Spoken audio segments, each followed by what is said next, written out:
আল্লাহ যে ঘর বানাতে আমাদেরকে নির্দেশ দিচ্ছে যে শান্তির ঘরে প্রবেশ করো, এই ঘর যদি ৫৬,০০০ বর্গ মাইলকে আপনি বানাতে চান তাহলে ৪টা খুঁটি আল্লাহর কাছ থেকে নেওয়া লাগবে। এই খুঁটিগুলো যদি কেউ ভারত থেকে নেয় বিপদে পড়বে। ওরা এখন বিপদে আছে। কথা বলেন না কেন?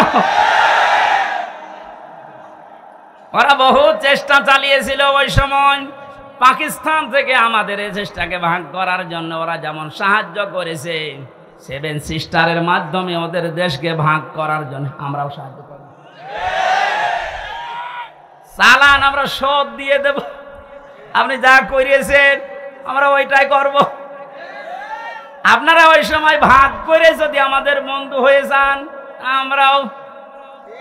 কথা বলছেন? শুরু হয়ে গেছে অলরেডি। আলাদা পতাকা বানিয়ে উড়িয়ে দিয়েছে মণিপুরে। খেলা হবে না, খেলা আরম্ভ হয়ে গেছে। আপনারা যেমন আমাদের এতদিন বলেন আমরা বন্ধু, কারণ আপনাদের সেই পাকিস্তান আর এই বাংলাদেশ মাঝখানে ছিলাম, আমরা আলাদা করে দিয়েছি, এই জন্য আমরা আপনার বন্ধু। আমরাও পাশে তো দেখলাম ডক্টর ইউনূস প্রথমে এই ঘোষণা দিয়েছিল এদেশকে অশান্ত করার জন্য যদি চেষ্টা চালান 7 সিস্টার থাকবে না। মানে যদি নাও করে ওনার পেছনে যে দেওয়াল আছে তারা হয়তো একটু কাঠি নাড়াচ্ছে। আন্তর্জাতিক যে বিষয়গুলো আমি এখানে বলতে চাচ্ছি না। যাই হোক, আমি এতটুকু টাচ দিলাম, ওরা আমাদেরকে পাকিস্তান থেকে আলাদা করে যদি ওরা বন্ধু হয়, ওদেরকে আমরা এই 7 সিস্টার 7টা অংশে ভাগ করে বন্ধু হব। আমরা তো ওরা একটা করেছিল, আমরা 7টা করে দিচ্ছি। আমরা আরো বড় বন্ধু না? চ্যানেলটি সাবস্ক্রাইব করে আমাদের সঙ্গেই থাকুন। নাহমাদুহু ওয়া নাস্তাঈনুহু ওয়া নাস্তাগফিরুহু ওয়া নু'মিনু বিহি ওয়া নাতাওয়াক্কালু আলাইহি ওয়া নাউযু বিল্লাহি মিন শুরুরি আনফুসিনা ওয়া মিন সাইয়্যাতি আ'মালিনা। মান ইয়াহদিয়াল্লাহু ফালা মুদিল্লা লাহু ওয়া মান ইউদ্লিল ফালা হাদিয়া লাহু। ونشهد أن لا إله إلا الله وحده لا شريك له وأشهد أن محمدا عبده ورسوله الذي أرسله بالحق بشيرا ونذيرا وداعيا إلى الله بإذنه وسراجا منيرا.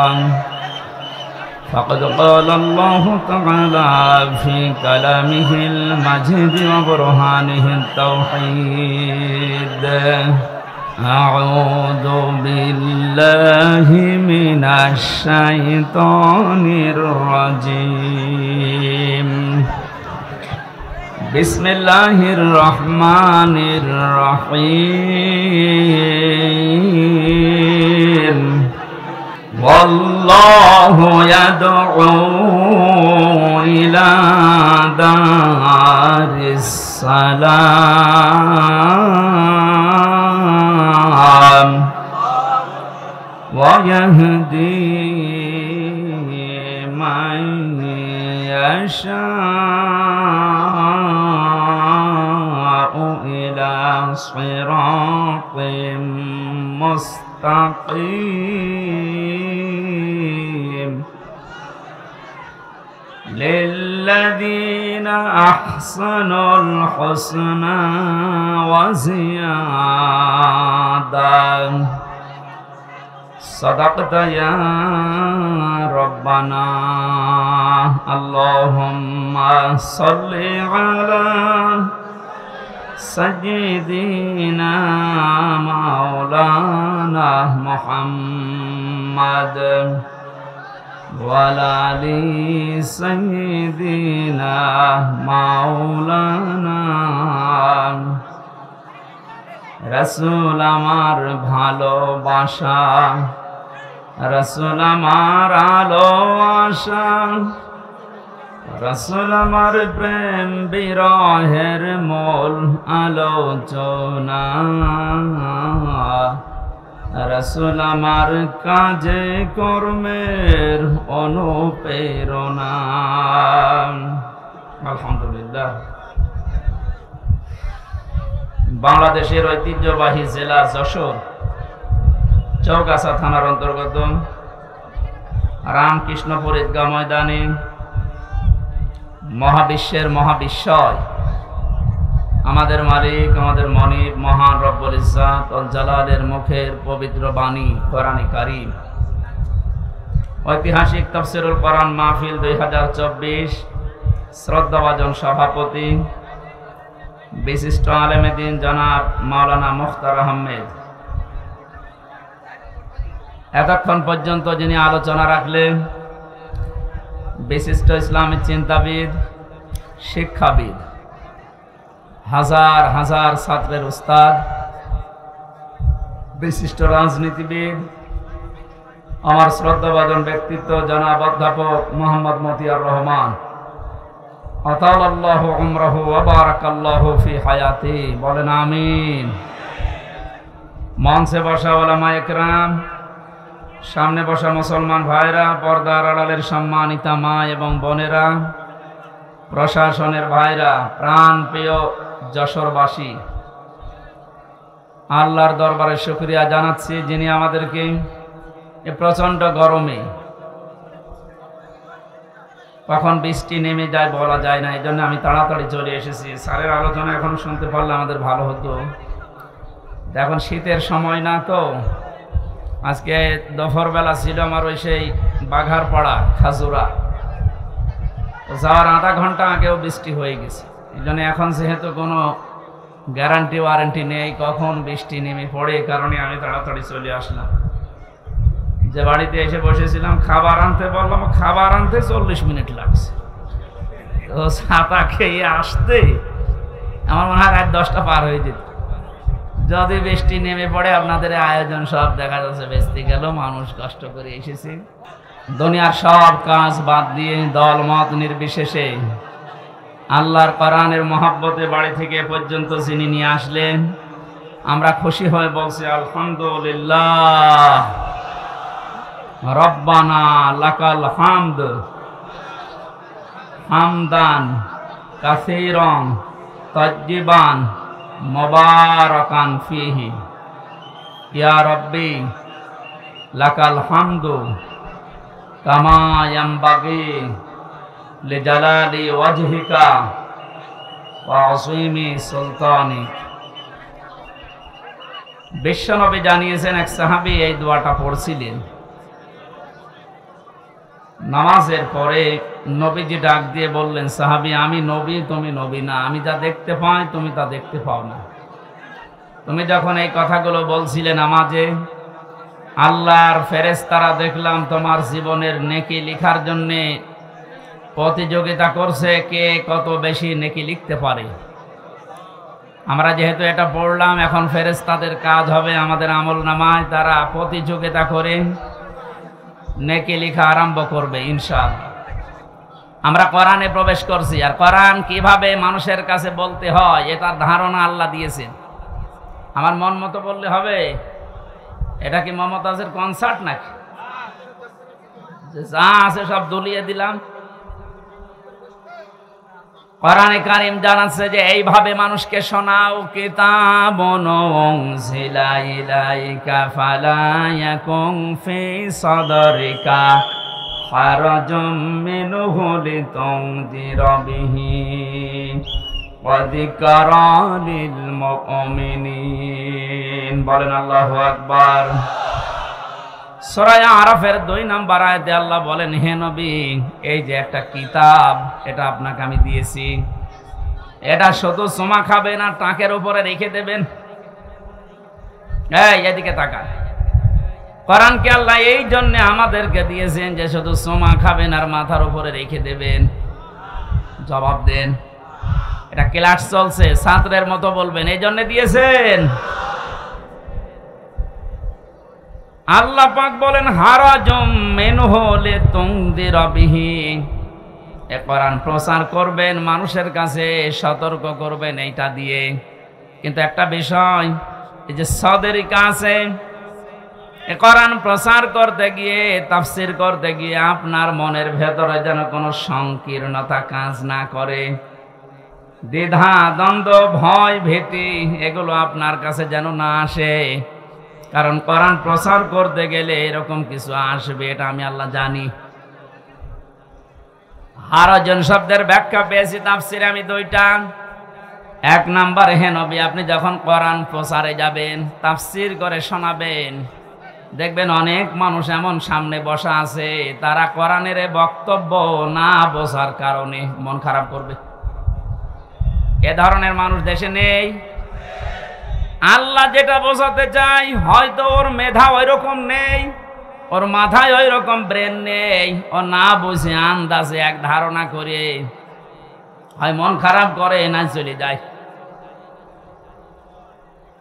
দ্বিতীয় নম্বরে, আবহমান কাল থেকে এই পৃথিবীতে এমন এমন নিয়ম নীতি ইসলাম মনে করে মানুষ পালন করছে, যেটা আসলে ইসলামে নেই। আপনি যখন কোরআনের ব্যাখ্যা করতে যাবেন, ওইগুলো তো টিকবে না, ওগুলো সব বাদ চলে যাবে। এতদিন যারা ইবাদত মনে করে ওইটা পালন করছে, জীবনেও তারা আপনার কথা শুনবে না, আন্দাজে তখন আপনার প্রতি খারাপ ধারণা করবে। তখন বলবে এরা আল্লাহর ওলি মানে না, এরা পীর বুজুর্গ মানে না।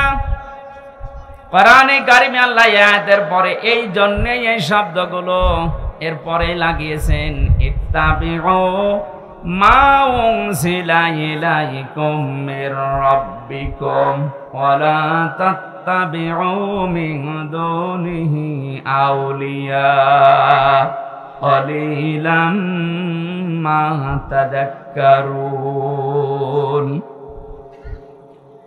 ইত্তাবিউ বহু বচন দিয়েছেন আল্লাহ।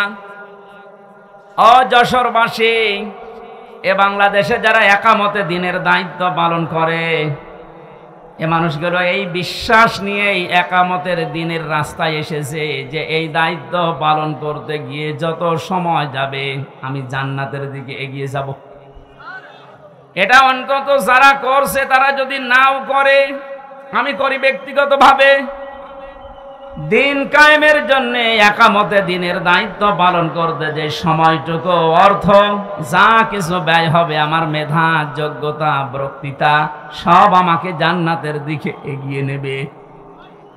এই জন্য একামতে দিনের দায়িত্ব পালন করছেন যারা, নিজেকে ছোট মনে করবেন না, হীনমন্যতায় ভোগবেন না।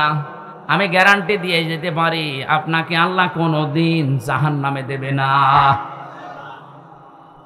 কারণ দিন কায়েম করার জন্য যারা চেষ্টা চালায়, ওদের আর যাই করুক আল্লাহ জাহান্নামে দেবে না। এটা তো আমি বানালাম। আল্লাহ পাক বলেন, হাল আদুল্লুকুম আলা তিজারাতিন তুনজিকুম মিন আযাবিন আলীম। ওহে যারা ঈমানের দাবি করো, আমি কি এমন একটা ব্যবসার কথা বলে দেব যেটা করলে তোমাদেরকে জাহান্নামের আগুনে যাওয়া লাগবে না, যন্ত্রণাদায়ক আযাব থেকে আল্লাহ তোমাদের বাঁচিয়ে দেবে। এই ব্যবসার কথা বলতে গিয়ে আল্লাহ যে সমস্ত জিনিসের নাম দিয়েছেন, তার 3 নাম্বার এইটা। এই পৃথিবীতে আল্লাহর দিন কায়েমের জন্য যারা জান আর মাল দিয়ে চেষ্টা চালায়, আল্লাহ পাক বলেন, যালিকুম খায়রুল লাকুম, এইটাই ভালো কাজ। আমি আজকে 500টা ভালো কাজের ব্যাখ্যা করার জন্য বাঘারপাড়ার খাসুরাতে বসেছিলাম, কিন্তু ওদের সময় কভার করেনি। একটা মাত্র ভালো কাজের ব্যাখ্যা ওখানে দিয়েছি।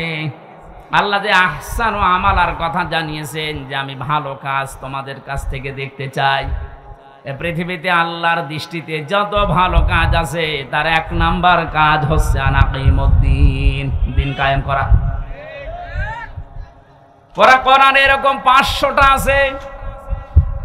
এটা আমাকে জেলখানার ভেতরে বাংলাদেশের জীবন্ত শহীদ এটিএম আজহারুল ইসলাম, ওনার কাছে অনেকগুলো বই দেখেছিলাম, ফাঁসির কন্ডেম ছেলে। মাঝে মাঝে আমার কাছে পাঠিয়ে বলতো যে হামজাকে দেবে, এগুলো যেন পড়াশোনা করে বাইরে মানুষদেরকে ডেলিভারি দিতে পারে। আল্লাহর ওই বান্দাকে আল্লাহ যেন দ্রুত আমাদের ভেতরে ফিরিয়ে দেন, বলেন আমিন। তা জীবন্ত শহীদ লোকটা। যে সমস্ত মিথ্যা অপবাদগুলো দিয়ে ইসলামী আন্দোলনের একামতে দিনের দায়িত্বশীল মানুষগুলোকে দুনিয়া থেকে বিদায় করে দিয়েছে, পৃথিবী এখন প্রমাণ পাচ্ছে, দেখতে পাচ্ছে এগুলো পুরাটাই প্রতিহিংসার ফসল। এটাও তো বানালাম নাকি? শহীদ মীর কাশেম আলী, শহীদ আব্দুল কাদের মোল্লা রহমতুল্লাহ আলাইহে, গত কয়েকদিন আমি গিয়েছিলাম ফরিদপুরের মোল্লা সাহেবের কবরে। আমি ছোট থেকে বড় পর্যন্ত যতগুলো মানুষের সাথে ওই গ্রামে মিশেছি, প্রত্যেকটা মানুষ বলছে না, যাকে ফাঁসি দেওয়া হয়েছে এটা ওই কসাই কাদের না, ইনি আব্দুল কাদের মোল্লা। গোলাম মাওলা রনি সাহেব ওনার সাথে জেলে ছিলেন। রনি সাহেব এসে পৃথিবীর মানুষকে জানিয়েছে, মোল্লা ভাই আমাকে জানিয়েছে, রনি বাইরে যদি যেতে পারো, আমি তো আর যেতে পারলাম না, পৃথিবীর মানুষকে জানিয়ে দিও আমি কিন্তু কসাই কাদের না, আমি আব্দুল কাদের মোল্লা। যে অভিযোগে আমাকে অভিযুক্ত করে দুনিয়া থেকে ওরা বিদায় দিচ্ছে, আল্লাহর কসম আমি এই দোষে দোষী না। উনি কেন বলবে? আমি নিজেও তো বলছি। আমাদের 3টা বছর জেলে রেখেছিল, কয়েকদিন আগে আমার এই মামলা পুরা ওরা ঢিসমিস করে দিয়েছে, একেবারে বেকসুর খালাস দিয়েছে। তাহলে আদালত থেকে প্রমাণ পেয়েছে যে আমি নির্দোষ, আমার কোনো দোষ নেই। কথা বলে না কেন? এই যে মোবাইলটাও 3 বছর পরে ফেরত দিল, তন্ন তন্ন করে খুঁজেছে। এটা গ্রামের বাড়ি থেকে শুরু করে একেবারে যেখানে থাকি, আমি আকিস গ্রুপে ছিলাম, প্রত্যেকটা জায়গা চুল চেরা বিশ্লেষণ করে এই 3টা বছরের পর মাত্র 5-6 দিন আগে আমাকে আদালত বলেছে আপনি মুক্ত, কোনো দোষ আপনার পেলাম না। আমি আদালতে মনে হয় বলতে গেলাম যে আমার আদালত, এই 3টা বছর তো আপনার কাছে আমার মামলা ছিল, এতদিন পর্যন্ত তো বললেন না যে না এ মামলার কোনো মাল ম্যাটারেস নেই, কি দেখে বিচার করব, এখন বলছেন কেন? উনি এটাই বলতো যে হুজুর কিচ্ছু করার নেই, আমার হাত বাঁধা। কি বাধা? বলেন বলেন। এদেশের 1628টা চেয়ার আছে, এই চেয়ার না, 1628টা চেয়ারের 1627টা চেয়ারে হাত বাঁধা ছিল, শুধু একটা চেয়ারের হাত খোলা ছিল। যারা এই কাজ করেছেন আমরা এখন আহ্বান জানাবো, বাংলাদেশ যেহেতু দ্বিতীয়বার স্বাধীন হয়েছে, 1700-র উপরে জীবন দিয়েছে ছাত্র আর ছাত্রীরা, সুতরাং এই স্বাধীন দেশে আমরা আর কারো হাত বাঁধা দেখতে চাই না। এদেশে যত হাত বাঁধা আছে সব যেন আমার এই বিচারপতির মতো খুলে যায়। প্রত্যেকেই যদি স্বাধীনভাবে হাত খোলা কাজ করতে পারে, 1,10,000-এর উপরে এখন মামলার আসামি জেলখানায় আছে। আমার মনে হয় কমপক্ষে 80,000 মানুষ এমনিতে বের হয়ে যাবে যদি হাত খোলা বিচারপতি পাওয়া যায়। আমি আশা করছি 3টা বছর আমাকে যেভাবে করেছিল, একামতে দিনের দায়িত্বে যারা ছিলেন আমার মনে হয় তাদেরকেও এইভাবে করেছিল। জালেমদের হাতে ক্ষমতা, চেয়ার, আইন আর কানুন বানানোর ক্ষমতা থাকার কারণে ওরা মন মতো যা ছিল তাই করেছে।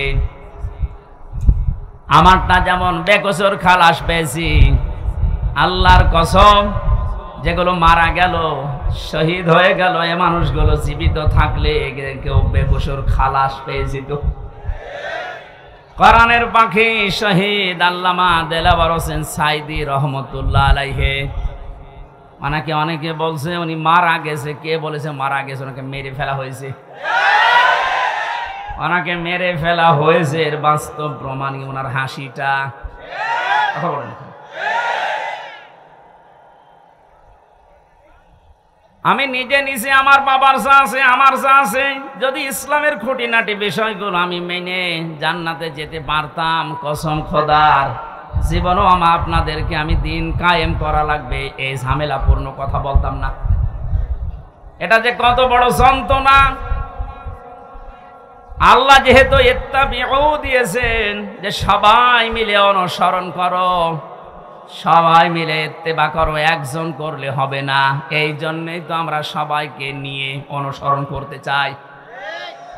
সুখবর একটা আছে, বাংলাদেশে ইসলামী দল যতগুলো আছে প্রকাশ্য শিরিক এবং বেদাত যারা করে এরা বাদ দিয়ে অন্তত আল্লাহ একজন আছে, কেবলাকে কেবলা বলে মানে,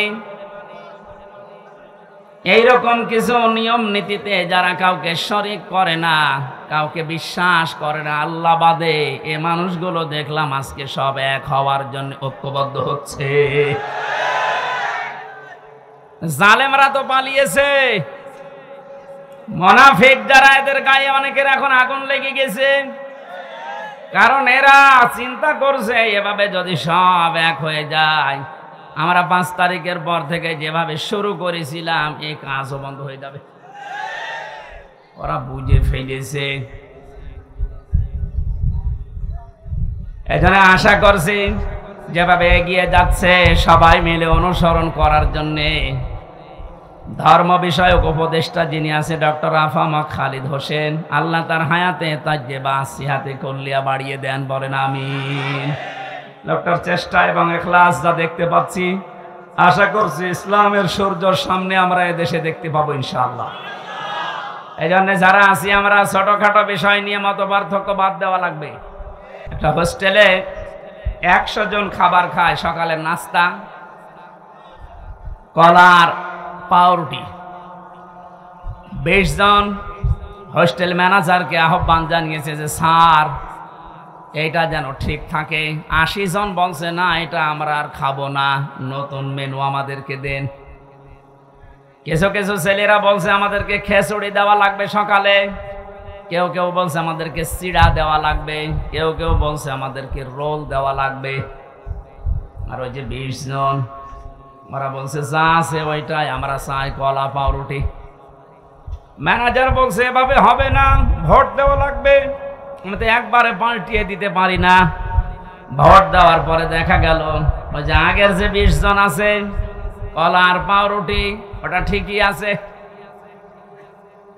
চিড়া যারা চেয়েছিল তারা 18 জন হয়েছে, যারা খিচুড়ি চেয়েছে তারা 17 জন, যারা রোল চেয়েছে তারাও 15 জন। এভাবে ভাগ ভাগ করতে করতে 20 পর্যন্ত আর যায়নি, আগে যা ছিল ওইটাই কায়েম হয়ে আছে। কি বসালাম বলেন তো? এদেশে 20 জন মাত্র এখন আগের যে সিস্টেম গুলো ছিল ওইটাই চালু রাখতে চাচ্ছে, কিন্তু আমরা এখন 80 জন পাল্টিয়ে গেছি। এই কথা বলছেন? আমরা এই 80 জন মিলে এখন যদি এই ছোটখাটো বিষয় নিয়ে মত পার্থক্য করি, কিয়ামতের আগে আমরা 20-এর উপরে যেতে পারবো না। এই জন্য সব বাদ দেওয়া লাগবে। কার কয় কলি টুপি, কার লম্বা টুপি, কার জব্বা, কার সিরা, কে হাত বাঁধে, কে মোনাজাত করে, এগুলো সব বাদ দেন। আল্লাহ একজন আছে, রাসূল আমার নেতা, এই বিশ্বাসে যারা বিশ্বাসী তারা আমরা এখন 80 জন। আরো জোরে আমরা কোনো বিষয় নিয়ে আর সামনে ঝামেলা যেন না করে। 80 জন যদি ঠিক থাকতে পারি, ভোট যদি 80টা এক জায়গায় পড়ে, ওরা তো 20 জন চালিয়ে আসছে আগে থেকে, কিয়ামত পর্যন্ত ওরা আর বাড়বে না, কারণ আমাদের বরদোয়া লেগে আছে। রাব্বিলা তাদার আলাল আরদি মিনাল কাফিরিনা দাইয়ারা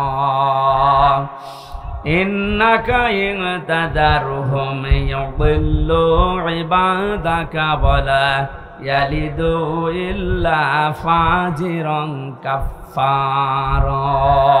বলেন আল্লাহু আকবার। হযরত নূহ দোয়া করেছিলেন, মাবুদ বহু চেষ্টা চালিয়েছি 9.5 বছরে, 900 বছর ধরে, এ মানুষ ভালো হয়নি, তোমার কাছে আমি শেষ পর্যায়ে বরদোয়া দিলাম, এদের আন্ডা বাচ্চা পর্যন্ত যেন জমিনে না থাকে, কারণ যেইটা থাকবে ওইটা দিয়ে তোমার বান্দাদেরকে এরকমরা বানাবে।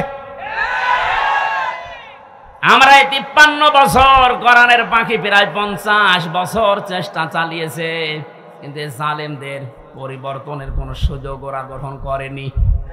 কথা বলে না কেন? চেষ্টা তিনি কম চালিয়েছিল। অধ্যাপক মতিউর রহমানও চেষ্টা চালিয়েছে, বহু কায়দায় উনি বুঝিয়েছে আপনাদের। কিন্তু ওই 20 জনের যে অবস্থা, ও সারা জীবন কলা পাউরুটি যাবে, এই কথা বলছে না। 80 জন আমরা পরিবর্তন হয়ে এই পর্যায়ে এসেছি, আর ওরা সেই 20 জনই আছে। ও কিয়ামতের আগে আর পাল্টাবে না।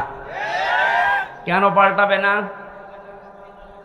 খাতামাল্লাহু আলা কুলুবিহিম ওয়া আলা সামিইহিম ওয়া আলা আবসারিহিম গিশাওয়া ওয়া লাহুম আযাবুন আযীম।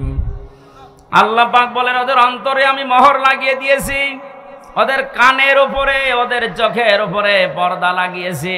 কঠিন যন্ত্রণাদায়ক আযাব ওদের জন্য রেডি আছে। কারণ এই পৃথিবীতে যারা আল্লাহর কালামকে অপমান করার চেষ্টা চালায়, তাদেরকে আল্লাহ হেদায়েত থেকে বঞ্চিত করে দেয়। হযরতে আব্দুল্লাহ বিন মাসউদ রাদিয়াল্লাহু তাআলা আনহু কোরআনে কারিমের সূরা রহমান নাযিল হওয়ার পর বিশ্ব নবীকে জানিয়েছিলেন, হে নবী, আমারে অনুমতি দেন, আমি কাবার চত্বরে একটু তেলাওয়াত করি। ওনার কণ্ঠটা খুব সুন্দর ছিল। ডাক দিয়ে বলেন, ঠিক আছে, মন খুলে দিয়ে পড়তে থাকো। সূরা রহমান হচ্ছে কোরআনে কারিমের সবচাইতে সুন্দর সূরা। তিনি তেলাওয়াত আরম্ভ করলেন, আর রহমানু আল্লামাল কোরআন খালাকাল ইনসানা আল্লামাহুল বায়ান। তেলাওয়াত করছিলেন এভাবে, হঠাৎ আবু জেহেল শব্দ শোনার পরে এসে হযরতে আব্দুল্লাহ বিন মাসউদের কানের উপরে দিয়েছিলেন এক থাপ্পড়। কান দিয়ে গল গল করে রক্ত বের হয়ে ওই দিন থেকে তিনি চিরদিনের জন্যে কালা হয়ে যান, আর শুনতে পাননি। এই যে বধির হয়ে গিয়েছিলেন কানে, বদরের ময়দানে আল্লাহ পাক কোরআনে কারিমের অপমানের শোধ নিয়েছিলেন। যখন আবু জেহেল ঠান্ডা ফ্রিজের মতো পড়েছিল মাছ আর মুহাব্বিসের বাড়ি খেয়ে, আব্দুল্লাহ বিন মাসউদ ওখানে যাবার পরে দেখলেন ঠান্ডা ফ্রিজ পড়ে আছে। বুকের উপর চড়ে বসলেন, ডাক দিয়ে বলেন, তা আবু জেহেল, তোমাকে আমি সময় দিলাম, এখনো পর্যন্ত মুহাম্মদুর রাসূলুল্লাহর কালেমাটা মেনে নাও। আমি নবীর কাছে সুপারিশ করব, বিশ্ব নবী তোমারে মাফ করে দেবে। আবু জেহেল ডাক দিয়ে বলে, মাসউদ, আব্দুল্লাহর ছেলে মুহাম্মদ তোমাদেরকে জাদু করেছে, আমার পর্যন্ত আসতে পারে নাই। বলেন নাউজুবিল্লাহ। আমার ভাইরা, হযরত আব্দুল্লাহ বিন মাসউদ দৌড় দিলেন নবীজির রওজার কাছে। তাঁবুর ভেতরে দেখেন বিশ্ব নবী মুহাম্মদুর রাসূলুল্লাহ হাত তুলে মোনাজাতে লিপ্ত আছে। তিনি দেখলেন মোনাজাত যখন চলছে, আমি আরেকবার যাই। ওই যে যারা পড়ে আছে এখনো মরে নাই, ওদের ভেতরে গিয়ে দেখলেন আবু জেহেল এখনো খাচ্ছে। ডাক দিয়ে বলে, তোরে সময় দিয়েছিলাম, আরেকবার দিলাম, বল। ও আবার একই কথা জানিয়েছে। তিনি আরেকবার ঘোড়া দিয়ে এসে বললেন, বল। এবার আরেকটু বাড়িয়ে বলেছে, আব্দুল্লাহর পোলা মুহাম্মদ তোমাদেরকে জাদু করেছে, আমার পর্যন্ত আসতে পারে নাই। পরে আমি এখনো যদি পাই, এখনো টুকরা টুকরা করব। হযরত ইবনে মাসউদ বললেন, না, এতক্ষণ তোরে সময় দিয়েছিলাম, আমি আর সময় দিলাম না। তুই যখন মুহাম্মদুর রাসূলুল্লাহর উপরে এই দাবি তুললি, তোরে আমি শেষ করে দেব। তরবারি বের করে গলার ভেতরে লাগিয়েছেন। আবু জেহেল ডাক দিয়ে বলে, মাসউদ, কি করবি এখন? আলাদা করব। ওই সময় বলেছিল, আলাদা করবি কর, আমার গলাটা একটু বড় করে কাট, দেশের মানুষ যেন দেখে বোঝে যেটা নেতার মাথা। মরে যাচ্ছে, তার তেজ কমছে না। আমার মনে হয় এই দেশে 5 তারিখের পরে অনেক আবু জেহেলকে আমরা এখনো পর্যন্ত দেখতে পেয়েছি, পাচ্ছে, মরে যাচ্ছে, তেজ কমছে না। খাতামাল্লাহু আলা কুলুবিহিম, আল্লাহ কলবের উপরে মেরে দিয়েছেন একেবারে মোহর। এর ভালো হওয়ার কোনো পরিবেশ নেই। ইবনে মাসউদ চিন্তা করলেন, এর মাথাটা যদি নবীজির তাবু পর্যন্ত নিয়ে যেতে পারি, নবী আমার জন্য দোয়া করবেন। তিনি মাথা ধরে টানলেন, 2 হাত দিয়ে দেখে নড়ে না। চিন্তা করলেন মাথা এত ভারী হয়ে গেল কি করে। কাছে যে রশি ছিল তরবারি দিয়ে কানের ছিদ্রি একটা, ওর ভেতরে বান্ধন দিয়ে তিনি টানতে আরম্ভ করলেন, দেখে না, নড়ে না। কি মাথায় এত ভারী হয়ে গেল কি করে? 2 কান ছিদ্রি করলেন, 2 কানের ভেতরে রশির অগ্রভাগ 2টাই ঢুকিয়ে যখন সুন্দর করে বাঁধন দিয়ে অপর ভাগ ধরে টান দেওয়া আরম্ভ করলেন, এবার মাথা নড়া আরম্ভ হয়েছে। চিন্তা করেন এতক্ষণ পর্যন্ত মাথা টান দিয়েছি, নড়ে না, এখন নড়ছে কোন কারণে? আল্লাহ রাব্বুল আলামিন বোঝাতে চেয়েছে, মাসউদ, আমার কোরআন কাবার সামনে তেলাওয়াত করার কারণে এই লোকটা তোর কানের ওপরে থাপ্পড় দিয়ে একটা কান নষ্ট করে দিয়েছিল। আমি আল্লাহ আজকে তোর হাতে ওর 2টা কান নষ্ট করে দিয়ে প্রতিশোধ নিলাম। পরকালে কি করব এটা আমি আল্লাহ জানি। আমি যেটা বোঝাতে চাচ্ছিলাম, এই পৃথিবীর ময়দানে কোরআনে কারিমের গায়ে যারা হাত দেয়, অপমান করার চেষ্টা করে কোরআন কেন্দ্রিক কোন বিষয়ের সাথে, আল্লাহ পাক কিন্তু দুনিয়াতে তাদের শাস্তি দিয়ে দেখিয়েছেন। কমেল্লাই মন্দিরে যারা দেবতার পায়ের কাছে কোরআনে কারিম রেখেছিলেন, আজ কিন্তু ধরা পড়ে যাচ্ছে। দশ ছাপিয়েছে ইসলামী আন্দোলন যারা করে একামতের দিন, যে এরা করেছে দুনিয়া উল্টিয়ে যাবে। কখনো একামতে দিনের কোন নেতা কর্মী দেবতার পায়ে কোরআন রাখবে আমি বিশ্বাস করি না। ওরা হেফাজত ইসলামের উপরে চাপাতে চেয়েছিল যে কোরআন এরা মে মাসের 5 তারিখে আগুন লাগিয়েছে। এটা এখন প্রমাণ হচ্ছে আগুন দিয়েছে কে? আপনাদেরকে হেদায়েত থেকে বঞ্চিত করে দিয়েছে আল্লাহ এমনিতেই না, প্রমাণ এইটাই। কারণ কোরআনের উপরে যারাই হাত দেয় তাদের কপাল আল্লাহ নষ্ট করে দেয়। আমার ভাইরা, আমরা সবাই মিলে অনুসরণ করব, কারণ হচ্ছে আমি একা একা অনুসরণ করার কথা আল্লাহ এখানে দেননি, বহু বচন দিয়েছেন।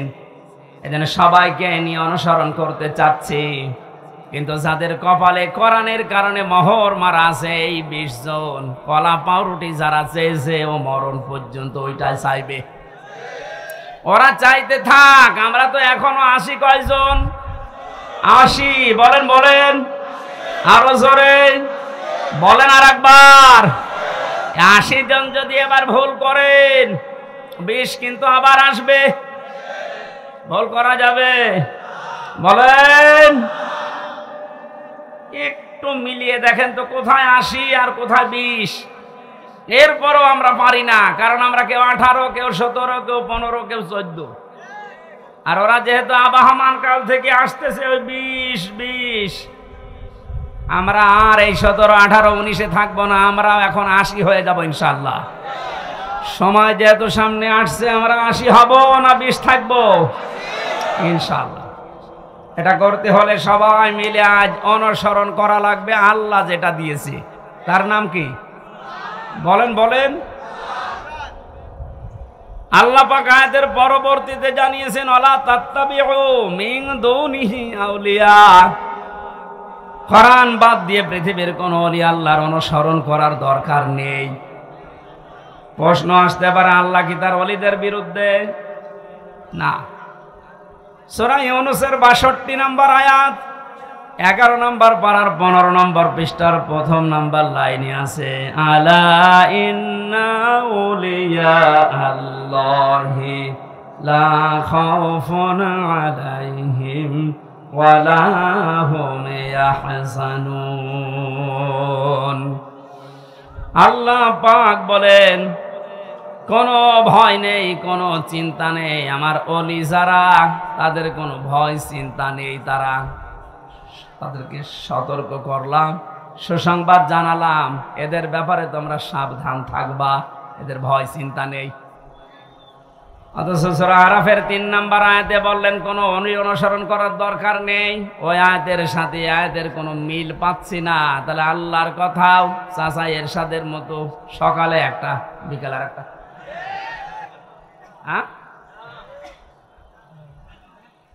কোরআনে কারিমে আল্লাহ তো জানিয়েছেন লা মুবাদদিলা লিকালিমাতি, আল্লাহর কালামের কোনো পরিবর্ধন নেই। অথচ ওখানে বললেন অলিদের কোনো চিন্তা নেই, আর এখানে বলছেন অলি অনুসরণ করার দরকার নেই। মুফাসসিরিন ইকরাম লিখেছেন আয়াতের ব্যাখ্যা করতে গিয়ে আল্লাহ এই জন্যই অলি অনুসরণ নিষেধ করেছেন। আল্লাহ খুব ভালোভাবে জানেন, কারণ বর্তমান ভবিষ্যৎ এগুলো সব জানেন কে? আরো জোরে বলেন। সব যেহেতু তার নিজের জ্ঞানে আছে, উনি আগেই জানতেন যে ভবিষ্যতে কিয়ামত পর্যন্ত আমার এমন বান্দা বান্দি দুনিয়ায় আসবে, আর আমি আল্লাহর চাইতে ওদের আব্বাকেই বড় মনে করবে। এই জন্য আল্লাহ নিষেধ করেছেন কোনো আব্বার কোনো অনুসরণ করার দরকার নেই। কালিলাম মা তাযাক্কারুন, আল্লাহ আফসোস করছেন যে আমার বক্তব্য শোনার পরে আমার কিছু বান্দা বান্দি ফিরে আসবে, অধিকাংশগুলোই মুখ ফিরিয়ে চলে যাবে। বলেন নাউজুবিল্লাহ। এখানে কোরআন উপস্থাপনের যে ধরন আমরা শিখেছি আল্লাহর কাছ থেকে, আপনি হয়তো না বোঝার কারণে মন খারাপ করতে পারেন। 2 নম্বরে আল্লাহ যেটা জানাতে চেয়েছে ওটা আবাহমান কাল থেকে আসতেছে, আল্লাহর বক্তব্যের সাথে মিলছে না। এখন আপনি কি ওই বাপ দাদারটাই মেনে চলবেন না আল্লাহর বর্ণনা করাটা? এখানে আর একটা বিষয়, একটা মাসলা পাওয়া যায়। আজ যারা অন্ধ অনুসরণ করে ইসলামকে দিনকে মানার চেষ্টা চালাচ্ছেন এদেশে আছে, এই কারণে বলছি। পৃথিবীতে শুধু মুহাম্মদুর রাসূলুল্লাহ সাল্লাল্লাহু আলাইহি ওয়াসাল্লামকে বাদ দিয়ে কাউকে অন্ধ অনুসরণ করা জায়েজ নেই। কেন জায়েজ নেই? কারণ উসওয়াতুন হাসানা এই শব্দটা শুধুমাত্র মুহাম্মদুর রাসূলুল্লাহকে আল্লাহ দিয়েছেন। পৃথিবীর কাউকে আল্লাহ উসওয়াতুন হাসানা এটার গ্যারান্টি দেয়নি। লাকাদ কানা লাকুম ফি রাসূলিল্লাহি উসওয়াতুন হাসানা, অবশ্যই তোমাদের জন্য মহত্তম আদর্শ লুকিয়ে রেখেছি আমি আল্লাহ রাসূলুল্লাহর জীবনে। কার জীবনে? বলেন বলেন। আল্লাহকে এখানে বলতে পারতেন না যে আব্দুল্লাহ বিন মোহাম্মদ ইবনে আব্দুল্লাহ, তার জীবনের ভেতরে আমি লুকিয়ে রেখেছি। তার নাম তো আল্লাহ জানতেন, কেন তার নামটা এখানে উচ্চারণ না করে রাসূলুল্লাহ দিলেন? কারণ তিনি মুহাম্মদুর রাসূলুল্লাহ এই শব্দটা পেয়েছিলেন নবী হওয়ার পর থেকে। 40 বছরের আগ পর্যন্ত মানুষ তাকে আরব জাহানে বলতো আব্দুল্লাহ বিন মোহাম্মদ, আর 40 বছরে যখন তিনি কোরআন পেয়েছেন তখন শুধু আব্দুল্লাহ বিন মোহাম্মদ না, হয়ে গেছেন রাসূলুল্লাহ। তাহলে অনুসরণ করা, অনুকরণ করা মুহাম্মদ ইবনে আব্দুল্লাহকে ফরজ না রাসূলুল্লাহকে ফরজ? আশা করছি আমি যেটা বোঝাতে চাচ্ছি আপনি বুঝবেন। এই বাংলাদেশ সহ বিশ্বের বহু জায়গায় আমি গিয়ে দেখেছি তারা আজ এখনো পর্যন্ত এ কথা বলছে আমরা নবীওয়ালা কাজ করি। হ্যাঁ, আপনি আব্দুল্লাহ বিন মোহাম্মদ ইবনে আব্দুল্লাহ, ইনি যতদিন পর্যন্ত নবী হওয়ার আগ পর্যন্ত এ নামে মানুষ তাকে ডাক দিয়েছে, আপনার জীবনে এই কাজগুলো আছে।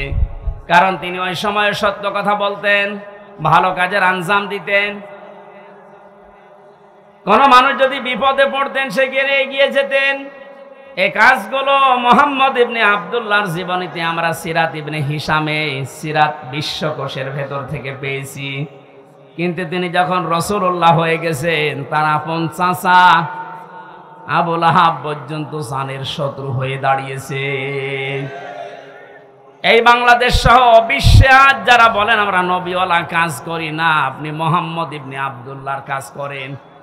রাসূলুল্লাহ নবীওয়ালা কাজ যদি কেউ দাবি করে, উনি যেমন রসুল হওয়ার পর থেকে 63 বছর, এই 23 বছরে 82 বার টার্গেট হয়েছিলেন ইহুদিদের, আপনি অন্তত 82 বার না হলেও 2 বার তো হবেন। আপনাকে ইহুদি খ্রিস্টান মুশরিক সবাই ভালোবাসে, সবাই ভালো বলে, বুঝতে হবে আপনার কাজ এখনো রাসূলুল্লাহর কাজ হয়নি। এজন্য আমাদের অনুসরণ করা দরকার এখন থেকে। মুহাম্মদ ইবনে আব্দুল্লাহ না রাসূলুল্লাহ? আরো জোরে। আল্লাহ রাব্বুল আলামিন রাসূলুল্লাহকে অনুকরণ করার তৌফিক আমাদেরকে যেন দান করেন, বলেন আমিন। এখানে অনুসরণ করার জন্য 27টা পয়েন্ট আমি পেয়েছি তাফসিরে। বিশ্ব নবীকে অনুসরণ করা লাগবে এই কারণে, কুল ইন কুনতুম তুহিব্বুনাল্লাহা ফাত্তাবিউনি ইউহিব্বুকুমুল্লাহ ইলা আখিরি আয়াত। সূরা আলে ইমরানের 31 নম্বর আয়াতে আল্লাহ জানিয়েছেন, হে নবী, মানুষকে আপনি কথা বলেন যদি আল্লাহকে ভালোবাসিয়ে দাবি তারা করে, তারা যেন আপনার অনুসরণ করে। শব্দের দিকে খেয়াল করেন, ফাত্তাবিউনি, আমার অনুসরণ করো। এখন এই অনুসরণটা মাস্ট বি, করাই লাগবে 1 থেকে 40 না 40 থেকে 63। এই সহজ কথাগুলো আপনি বুঝতে চান না, খালি ফতোয়াবাজি করেন কেন বলেন তো? 1 থেকে 40 বছর পর্যন্ত এই পৃথিবীতে কেউ যদি মুহাম্মদ ইবনে আব্দুল্লাহকে না মানে, অনুসরণ না করে, সে জান্নাতে যাবে না। একটা হাদিস দেখান, কোরআনের একটা আয়াত বলেন। কিন্তু মুহাম্মদ ইবনে আব্দুল্লাহ থেকে যখন রাসূলুল্লাহ হয়ে গেছেন, আমরা সবাই এখানে জানি উনি রাসূল হয়েছিলেন কত বছর বয়সে? আরো জোরে বলেন। 40 থেকে 63, কত? এই 23 বছরের 1 সেকেন্ডও যদি কেউ না মানে, সে কাফের। ফতোয়া নতুন করে বানানো লাগবে? আল্লাহর কোরআন জানিয়েছে রাসূলুল্লাহকে অনুসরণ করা মাস্ট বি, ফরজ। ওমা আতাকুমুর রাসূল, আল্লাহ কিন্তু ওমা আতাকুম মুহাম্মদ ইবনে আব্দুল্লাহ দেননি। শব্দগুলো একটু খেয়াল করে পড়তে পারেন না? ওমা আতাকুমুর রাসূল, তোমাদের কাছে রাসূল যা নিয়ে এসেছে, ফাখুযুহু, ওটা আঁকড়িয়ে ধরো। ওমা নাহাকুম আনহু ফান্তাহু, জানুহু, হুরমার যায় রাসূলুল্লাহর দিকে। তোমাদেরকে রাসূলুল্লাহ যা নিষেধ করে ওইগুলো ছেড়ে দাও। আত্তাকুল্লাহ, আল্লাহকে ভয় করো। ইন্নাল্লাহা শাদীদুল ইকাব, অবশ্যই আল্লাহর আযাব বড় কঠিন। এবার আসেন তো আয়াতের মূল শিক্ষায়। বিশ্ব নবী মুহাম্মদুর রাসূলুল্লাহ আমরা সবাই স্বীকার করে নিচ্ছি যে উনি হয়েছিলেন 40 বছরে, না জন্মের পরেই? আরো জোরে বলেন। ওনাকে অনুসরণ করা লাগবে কি মুহাম্মদ ইবনে আব্দুল্লাহ হিসাবে না রাসূলুল্লাহ হিসাবে? রাসূলুল্লাহ হিসাবে অনুসরণ করলে, এখানে ফাত্তাবিউনি দিয়েছেন, আল্লাহকে ভালোবাসিয়ে দাবি যদি করে থাকো, এখানে ইহুদি খ্রিস্টান বৌদ্ধ 4500 ধর্মের লোকেরা আছে, প্রত্যেকেই তার দেবতা বলেন, ভগবান বলেন, গড বলেন, যাই বলেন, সবাই কিন্তু বোঝাতে চায় কাকে? বলেন বলেন। কিছু রূপক জিনিস হয়তো তারা বানায়, কিন্তু আসল কিন্তু আল্লাহ। আপনি হিন্দুদের বিপদে পড়লে দেখবেন রূপক যে 12 মাসে 13 পূজা করে, 33 কোটি দেবতা ওদের, একটার উপর পূর্ণ বিশ্বাস ওদের নেই। ওদের বিশ্বাসও একজন আছে। আমার তো অনুষ্ঠানগুলো ভারতে বেশি থাকতো আগে, 17, 18, 19 সালে আমি ভারতেই বেশি ছিলাম। দেখেছি ওই সমস্ত জায়গায় বিপদে পড়লে হিন্দু ড্রাইভার আমার যে চালিয়ে নিয়ে যেত কলকাতায়, ও বেটা হিন্দু মানুষ, ভগবানকে ডাকা বাদ দিয়ে বিপদে পড়লে, চরম বৃষ্টি যখন, তখন বলছে উপরওয়ালা একজন আছে। আমার বাস্তব জীবনে আমি দেখেছিলাম চরমনায়, বরিশালে যখন ছোটবেলায় যেতাম, ওই সময় তো ব্রিজ ছিল না, নৌকায় যাওয়া লাগতো, লঞ্চে যাওয়া লাগতো। একবার ওঠার পরে দেখি বিশাল ঝড় উঠেছে। আমরা যারা মুসলমান পড়ছি লা ইলাহা ইল্লাল্লাহ লা ইলাহা ইল্লা আনতা সুবহানাকা ইন্নী কুনতু মিনাজ জালিমিন। সামনে দেখলাম দাদা আর দাদি বসে আছে হিন্দু, ওরাও পড়ছে লা ইলাহা ইল্লাল্লাহ। বললাম দাদা চেহারা দেখে মনে হচ্ছে অন্য ধর্মের, মুসলমান হয়েছেন কবে? বলছে না মুসলমান হয়নি, কালেমা পড়লেন। বলছে যে ঝড় উঠেছে ও কালী দুর্গার কাজ না, আল্লাহ লাগবে। ওরাও জানে যে একজন আছে, কথা বলেন ঠিক কিনা? যে যে ধর্মে তার নতুন নতুন রূপক অর্থে বানিয়ে নিয়েছে, কিন্তু আসল একজন আছে, এ কথা সবাই যেহেতু বলছে, আল্লাহ এ কথাই জানাতে চাচ্ছেন তোমরা যারা বলো আল্লাহ তোমাকে ভালোবাসে, তোমাকে আমরা মহব্বত করি, আল্লাহ বলছেন এই কথার দাবি পূরণ করার জন্য ফাত্তাবিউনি, আমার রাসূলের অনুসরণ করা লাগবে। কি করা লাগবে? এবার আমার প্রশ্ন এখানে যারা জ্ঞানী মানুষ তাদের কাছে, এই অনুসরণ কি আংশিক না পূর্ণাঙ্গ? আরো জোরে বলেন। আজ এই বাংলাদেশ সহ বিশ্বের বহু মুসলমানেরা, আমি এই যে সিঙ্গাপুর মালয়েশিয়া কয়েকটা রাষ্ট্র ঘুরে আসলাম এই 15-20 দিন আগে থেকে, বাস্তবতা দেখেছি হাজার হাজার লক্ষ লক্ষ আমাদের মতো মুসলমান আংশিক কিছু মানা কিছু অনুসরণের মাধ্যমে ওরা মনে করছে আমরা নাজাত পেয়ে যাব। অথচ ফাত্তাবিউনি, আমার অনুসরণ করো। আমরা সবাই স্বীকার করছি অনুসরণ আংশিক না, এটা পূর্ণাঙ্গ। নাকি আংশিক? পূর্ণাঙ্গ অনুসরণ করবেন আপনি। এখন অনুসরণ যখন আরম্ভ করবেন, আল্লাহ বলেন ওয়াগফির লাকুম যুনুবাকুম, দুইটা জিনিস আমি দেব।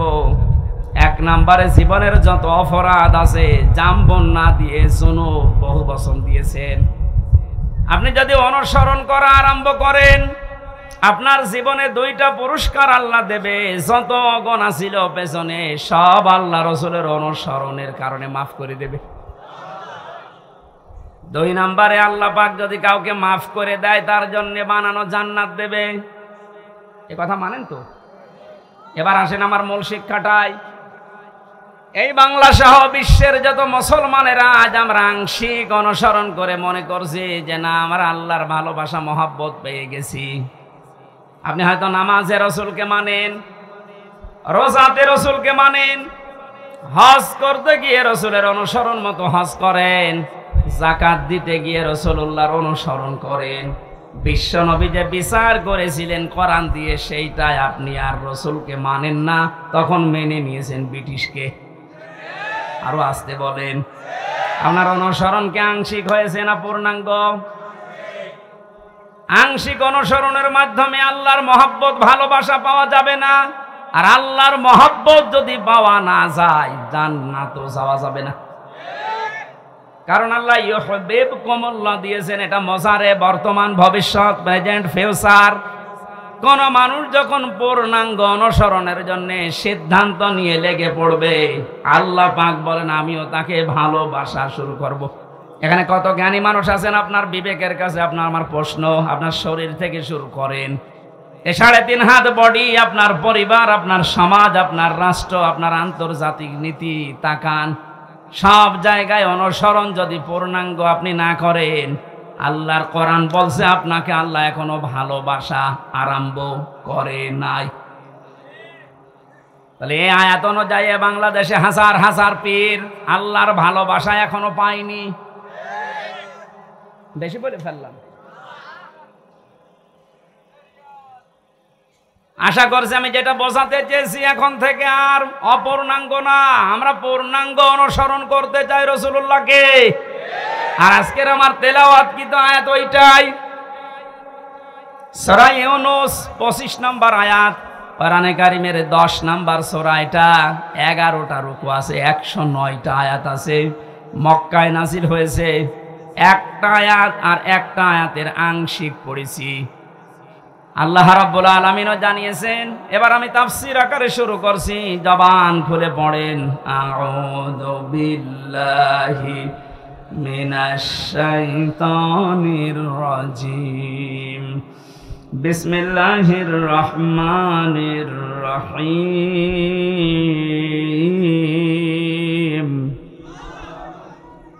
ওয়াল্লাহু ইয়াদউ ইলা দারিস সালাম। আল্লাহ পাক বলেন, আমি আল্লাহ তোমাদেরকে আহ্বান জানাচ্ছি, ডাকতেছি শান্তির ঘরের দিকে। আজ বাংলাদেশ বৈষম্য বিরোধী ছাত্র আন্দোলনের মাধ্যমে যে 9টা দফা দিয়েছিল, আপনি দফাগুলো একটা একটা করে একটু পড়ে দেখেন। আমি তো মিলিয়ে দেখেছি এই আয়াতের বাস্তব প্রতিফলন ওই 9টা। আমি ওগুলো সব নোট করেছি, একটা একটা করে আপনি মিলাবেন এখন থেকে। যারা আছেন যেখানে, দাঁড়িয়ে, বসে, শুয়ে, খুব অ্যাক্টিভ, আল্লাহ পাক বলেন, আমি তোমাদেরকে ডাকি আমার শান্তির ঘরের দিকে। তামাম বাংলাদেশের এই ৫৬,০০০ বর্গ মাইল মনে করেন একটা ঘর। এটা কি? আরো জোরে বলেন। আল্লাহ যে ঘরের দিকে ডাকতেছে, ওই ঘরের নাম জান্নাত। ওই ঘরের নাম কি? 8টা জান্নাতের যে দরজা আমরা নাম শুনি, জান্নাতের দরজা 8টা না 100টার উপরে আমি কোরআনে পেয়েছি। এ বিষয়ে একটা বইও লিখেছিলাম ওই সময়, যে জান্নাতের স্তর 100টা। তার ভেতরে দারুস সালাম একটা দরজার নাম। দারুস সালাম মানে শান্তির বাড়ি বা ঘর। আল্লাহ পাক এখানে ডাক দিয়েছেন যে তোমরা শান্তির ঘরে প্রবেশ করো।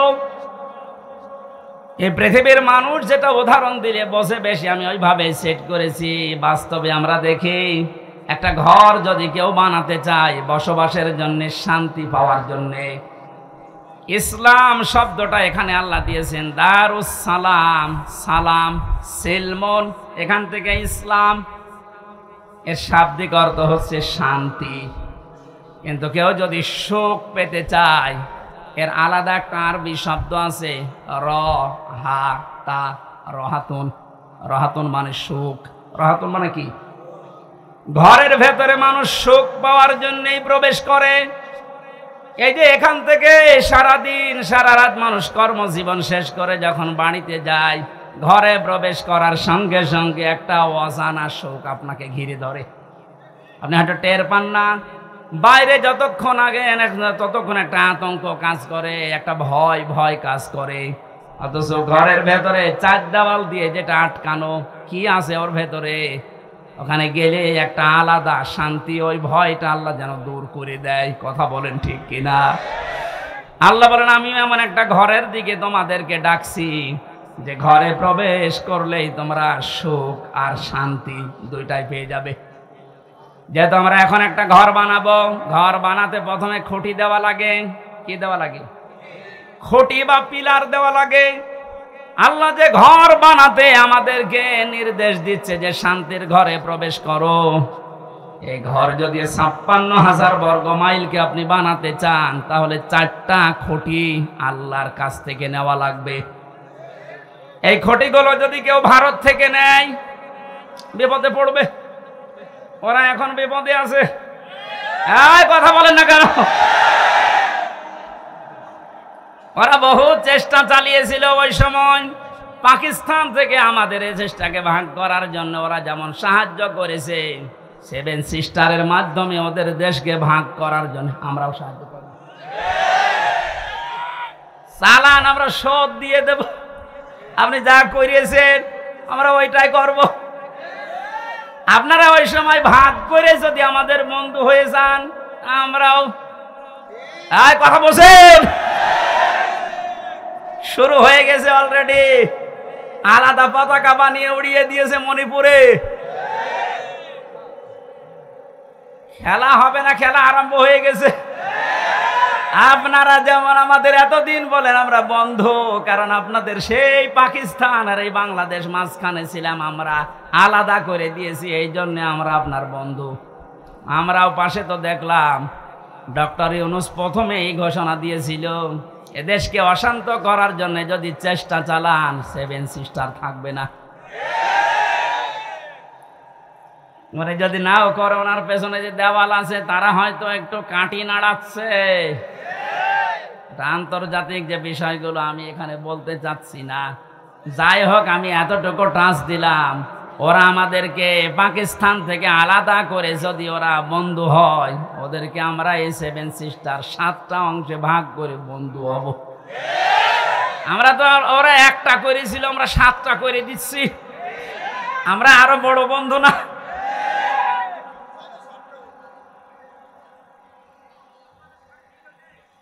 যশোরবাসী এবার খেয়াল করেন, না আমরা শুধু ভারত থেকে না, চীন থেকে না, রাশিয়া থেকে না, আমেরিকা না, কারো কাছ থেকে খুঁটি নিতে চাই না। আল্লাহ যে খুঁটি দিয়েছে শান্তির ঘর বানাতে, আমরা ওই খুঁটি নেব। আমার কথার অর্থ বোঝার চেষ্টা করেন, খুব খেয়াল করে শুনবেন। আমি কোরআনে কারিম থেকে পেয়েছি, 1 নম্বরে আল্লাহ পাক বুনিয়াল ইসলাম আলা খামসিন শাহাদাতি আল্লাহ ইলাহা ইল্লাল্লাহ। এই যে হাদিসটার ভেতরে 5টা বিষয় আছে, তার 4টা খুঁটি আমি সেট করেছি।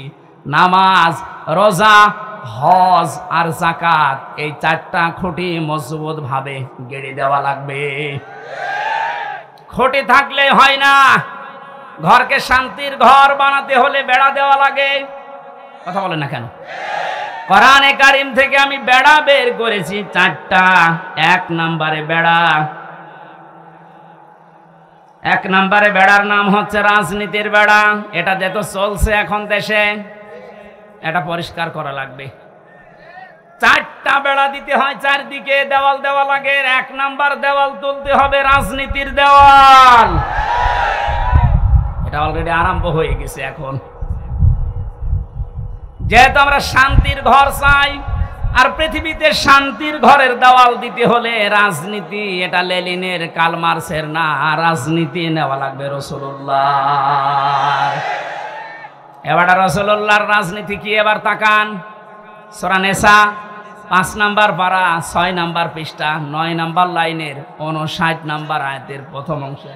যশোরবাসী, শান্তির যে ঘর আমরা নির্মাণ করতে যাচ্ছি, এই ঘরে যারা রাজনীতির বেড়া হিসাবে থাকবে, এই মানুষগুলোকে অনুসরণ করার একটা বিশাল সুন্দর সিস্টেম আল্লাহ আয়াতে দিয়েছেন। আল্লাহ পাক বলেন, আমাকে অনুসরণ করো, আমার রাসূলকে অনুসরণ করো। তোমাদের ভেতরে যারা রাজনীতি করবে, নেতা হবে, নেতৃত্ব দেবে, তাদেরকে অনুসরণ করবা। কিন্তু শিক্ষা হচ্ছে আতিউ, এই শব্দটা, এটা একটা ফেল, এটা ভার্ব, এটা ক্রিয়া। এটা আল্লাহ নিজের নামে আর রাসূলের নামে দিয়েছেন, কিন্তু উলিল আমর যারা রাজনীতি করবে, নেতৃত্ব দেবে, নেতা হবে, তাদের আগে দেননি। বাংলার মুসলমানেরা, এমন একটা ঘর যেহেতু আমরা নির্মাণ করতে যাচ্ছি, যে ঘরে প্রবেশ করলে কোনো ভয় থাকবে না। কথা বলেন না কেন? কোনো চিন্তা থাকবে না। বলেন বলেন। এমন একটা ঘরে আমরা যেতে, প্রবেশ করতে ইচ্ছা করছি বা প্রবেশ করব বলে আশা করছি, যে ঘরের ভেতরে, ঘরের এরিয়াতে গেলে কোনো চিন্তায় থাকবে না। ঘরের পাশে যে যদি ছিনতাইকারী ধরে, ঘরের ভেতরে যারা বসবাস করছে, ওরা দা নিয়ে, খন্তা নিয়ে, বটি নিয়ে, কথা বুঝতেছেন, বাড়ির ভেতর থেকে এসে ছিনতাইকারীকে এই ঝিনাইদহ সাবেক এমপির মতো টুকরা টুকরা করে ফেলবে। আমার মনে হচ্ছে এরা না বুঝে চিল্লাচ্ছে। না, আমি জানি আপনারা বুঝে ফেলেছেন। শান্তির যে ঘর আমরা বানাতে যাচ্ছি, যা প্রবেশ করতে যাচ্ছি, যে সিস্টেম গুলো দিয়ে, রাজনীতির এই বেড়া দেওয়ার জন্য, দেওয়াল দেওয়ার জন্য, আমাদের সামনে যারা আসবে রাজনীতি করতে, এই বেড়া দেওয়ার আগে দেখতে হবে আল্লাহ রাসূলকে মেনে চলে কিনা। এই জন্য আতিউটা আল্লাহ উলিল আমর রাজনীতি নেতাদের আগে দেননি। এখন থেকে সিদ্ধান্ত নিয়ে বাড়ি যাবেন আজকে। এই বেড়াটা যেহেতু সামনে দেওয়া লাগবে শান্তির ঘরে, সুতরাং আল্লাহ রাসূলকে যদি আমার বাবা হয়েও মেনে না চলে, ওই বাবাকে আমি ভোট দেব না। আর আমার আত্মীয় না, দূরের মানুষ, ও যদি আল্লাহ রাসূলকে মেনে চলে, ওর দ্বারা দুনিয়া এবং আখিরাতে আমার কাজ হবে। এটা কাজ হবে ওর দ্বারা, এটা আমি বানালাম? বলেন। সূরা নিসা 5 নাম্বার পারার 10 নাম্বার পৃষ্ঠার 12 নাম্বার লাইনের 85 নাম্বার আয়াতে আছে, মাইয়াশ ফা'শাফা'তান হাসানাতাই ইয়াকুল্লাহু নাসীবুম মিনহা ইলা আখিরি আয়া। দলিলগুলো লম্বা করছি না, গরমে আমার ভেতরে ঘেমে যাচ্ছে, জন্য তাড়াতাড়ি করছি। দুনিয়ায় যারা একটা ভালো কাজে সুপারিশ করবে, ভোট দেবে, রায় দেবে, সমর্থন জানাবে, ওই লোকটা চেয়ার পাওয়ার পরে যে ভালো কাজ করে সওয়াব পাবে, আপনি শুধু এই রায় দেওয়ার কারণে একই সওয়াব পাবেন। যেই লোকটা এই কাজ করে আমাকে উপকার করছে দুনিয়া এবং আখিরাতে, সে যদি আমার দোলা ভাই না হয়, আমার বাবা না হয়, ও যদি আল্লাহ রাসূলকে মেনে চলতে পারে, ওকে আমি সমর্থন জানাবো, সাপোর্ট করব, সুপারিশ করব। কারা এই মতের সাথে রাজি আছেন দেখে লিল্লাহে তাকবীর।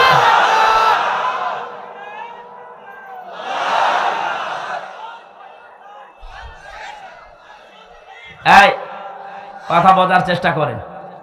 আমি এখন যেটা বললাম এটা তো রাজনীতি হয়ে গেল না? না, এটা যদি রাজনীতি মনে হয় তাহলে সূরা নিসার 59 নাম্বার আয়াত কেটে আপনি বাদ দিয়ে দেবেন। আমি ব্যাখ্যা এইভাবেই পড়েছি, মারিফুল কোরআন নিয়ে আসেন, ওখানে ভয়ঙ্কর ট লেখা আছে।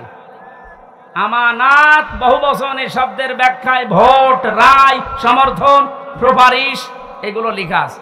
এবং আপনি তাফসীর মাহফিল লিখে দিয়েছেন, আমি শব্দের ব্যাখ্যায় যদি ওই শব্দগুলো না বলি, শুধু আমানত বলি, আপনি তো বুঝবেন না। আর আপনি যদি বোঝেনও না, বোঝার ভান করে থাকবেন। এখন আর ভান করার অভ্যাস আছে না, 5 তারিখের আগে ছিল। এখন আর ভান করার অভ্যাস নেই, যা পড়ি ওইটাই বলি ইনশাআল্লাহ। আগে তো এই যশোরে যাওয়ার জন্য সে কুষ্টিয়া ঘুরে আসতাম, এখন একেবারে সরাসরি চূড়ামন কাঠি দিয়ে উঠব। রাজনীতির বেড়াটা ঠিক করবেন আশা করছি। 2 নম্বরে বেড়ার নাম পেয়েছি আমি সমাজনীতি, 3 নম্বরে পরিবার নীতি, 4 নম্বরে আন্তর্জাতিক যে নীতিটা আছে এইটা। এবার আমি 3টা বেড়ার কথা বললাম। পারিবারিক নীতির যে বেড়া, আমি ব্যাখ্যায় যাব। আর কয়েকটা জিনিস লাগে ঘর বানাতে। আমরা দেখি শুধু বেড়া দিলে ঘর হবে না, ছাউনি দেওয়া লাগবে, চাল দেওয়া লাগবে, ছাদ দেওয়া লাগবে। গ্রাম্য মানুষ যারা ঘর বানায়, 4 চালা ঘর, এদিকে একটা, এদিকে একটা, ওইদিকে একটা, এইদিকে একটা, চাল লাগে কয়টা? আমি কোরআনে কারিম থেকে 4টা চাল বানিয়েছি। 1 নম্বরে ইমানের চাল। যদি কেউ শুধু ছাদ দিতে চায়, পুরা ইমানটা দিয়ে ঢেকে দিলেই সম্ভব, আর অসুবিধা নেই।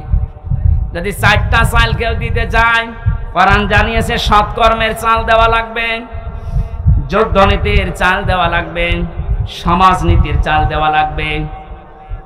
এই চালগুলো যদি একটা একটা করে কোরআন যেভাবে দিতে জানিয়েছে ওইভাবে আমরা দিতে পারি। শুধু চাল দিলেই হবে না, ঘরে প্রবেশ করার জন্য একটা দরজা লাগবে।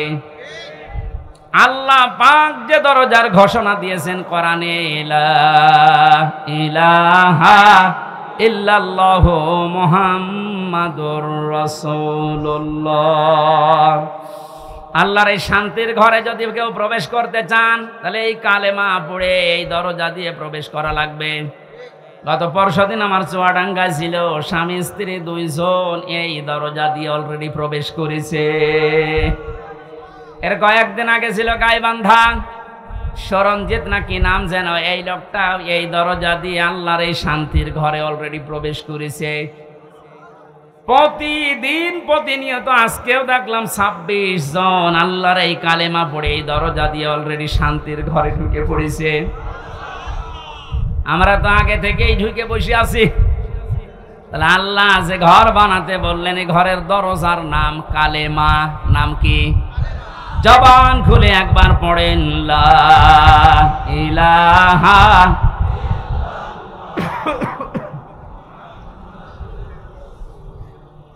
ঘরে এবার প্রবেশ করছি যারা, এ ঘরে প্রবেশ করতে হলে আংশিক পা দিয়ে আর 1 পা বের করে রেখেছি, শান্তিতে থাকতে পারবেন। দরজা দেওয়া লাগবে না, বলেন। দরজা যদি কেউ দিতে চায়, কোরআনে কারীম জানাচ্ছে ইয়া আইয়ুহাল্লাযীনা আমানু দুখুলু ফিস-সিলমি কাফা। সূরা বাকারা 208 নম্বর আয়াতের প্রথম অংশে আছে, ও হে ঈমানদারেরা, তোমরা যদি সত্যি শান্তি পেতে চাও, আমি যে ঘর দিলাম ইসলামের, এখানে আংশিক প্রবেশ করবা না, পুরাপুরি প্রবেশ করো। জোরে বলেন আল্লাহু আকবার। ঘরে প্রবেশ করে যদি দেখেন জ্বালানা নেই, থাকতে পারবেন? আরামে ঘুমাবেন, দরজা বন্ধ, জ্বালানা দিয়ে চুরি হয়ে যাবে। আল্লাহ পাক এজন্য জানিয়েছেন এই ঘর শান্তিময় রাখতে হলে আগে জ্বালানা ঠিক করো। আমরা কোন ঘরের 2টা 3টা 4টা পর্যন্ত জ্বালানা দেখি। কোরআনে কারীম থেকে আমি জ্বালানা পেয়েছি, এই দিক থেকে বাতাস ঢুকবে, ওই দিকে বের হয়ে যাবে। 2টা, একটা মুআমালাত আর একটা মুআশারাত। আমিরে জামাত ডাক্তার শফিকুর রহমান যেটা এখন অলরেডি আরম্ভ করেছে, এই কথা বলছেন, শান্তির এই ঘরে থাকতে হলে জ্বালানা লাগবে, আর একটা দিলে হবে না। একটা জ্বালানা দিলে বাতাস একদিকে প্রবেশ করে দম বন্ধ হয়ে যাবে, এটা যেন বের হতে চায়। এই জন্য আমাদের মুআমালাত মুআশারাত ঠিক করা লাগবে। মানে ভারতকে জানিয়েছেন আপনাদেরকে আমরা বন্ধু হিসাবে পেতে চাই। চীনের রাষ্ট্রদূত সেদিন যে প্রশংসা করেছেন, জালেমরা তো নেই, অনেক মুনাফিক এখন চলে যাচ্ছে। কত বিচক্ষণ লোক আপনি জানেন। আমি ছিলাম তার সাথে 4 দিন, বাস্তবতা দেখেছি। লোকটারে মাথা না, এটা একটা ম্যাগনেট। আপনি 20 বছর পরে যেটা বুঝবেন, আল্লাহ ওনাকে 20 বছর আগে ওইটা বোঝার মতো তৌফিক দিয়ে দিয়েছেন। ওনার যে স্যাক্রিফাইস, ওনার যে বিচক্ষণতা, যে তাওয়াক্কুল ভেতরে আছে, আর যে ইখলাস নিয়ে উনি কাজ করে, আমার আল্লাহ মনে হয় এই কারণে ওনাকে আস্তে আস্তে তুলে দিচ্ছে। আপনি যত ষড়যন্ত্র করেন রুখতে পারবেন না। ওনার প্রতিটি পদক্ষেপ আমার মনে হয় তাহাজ্জুদের নামাজ পড়ে সিদ্ধান্ত নিয়ে তারপরে করেন। জেলখানায় যতদিন আমি দেখেছি, আমার তো সেজদা ছিল 2 মিনিট 2.5 মিনিট, আর ওনার সেজদা ছিল 1 ঘন্টা 1.5 ঘন্টা। মানে সেজদায় সে মনে হয় কাঁদতেন যে আল্লাহ আমাকে আরো ছেলে মেয়ে বেশি দাও, আমার সম্পদ আরো বাড়িয়ে দাও। কি করেছে 1 ঘন্টা 1.5 ঘন্টা সেজদায় বসে বসে। এমন কিছু উনি এই যে বছরের পর বছর জেল খাটার মাধ্যমে চেয়েছিলেন, আমার আল্লাহ ওই চাওয়াগুলো জিনিস এখন আস্তে আস্তে ওনাকে দিয়ে দিচ্ছে। জালেমরা বিদায় নিয়েছে, মুনাফিকদেরকে বলবো আপনি থামেন, পারবেন না। কারণ ওনার যে মুআমালাত, ওনার যে মুআশারাত, যে বিচক্ষণতা। কোথায়? কুষ্টিয়ায় 3 জন হাসপাতালে ভর্তি আছে, কুষ্টিয়ার জেলা আমির জানে না। উনি আছে কক্সবাজারে, ওখান থেকে জেলা আমিরকে কল দিয়ে বলছে 3 জন আপনার জেলায় হাসপাতালে কিছুক্ষণ আগে অ্যাক্সিডেন্ট করে পড়ে আছে, আপনি কোথায়? বলেন তো তার দূরদর্শিতা কত দূর। সেরকম একটা জেলা না, 64টা জেলা বাংলাদেশে।